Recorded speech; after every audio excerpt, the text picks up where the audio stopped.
Type 2 diabetes is affected by processes that occur in normal aging. Part of it is that we do tend to gain weight even if we don't necessarily eat more, partly because we are more sedentary. And being less active, gaining a little more weight, will make your body more insulin resistant. So that's part of why type 2 diabetic patients often do see a gradual progression in their disease. A second thing is that the pancreas is trying to compensate for this insulin resistance by making more insulin. And eventually, as we get older, the pancreas also is less good at compensating. It just can't always keep up with the challenge.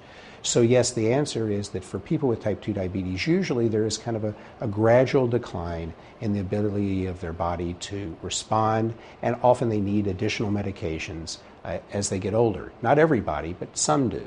Especially if you've had early onset type 2 diabetes, you've got a longer period to go.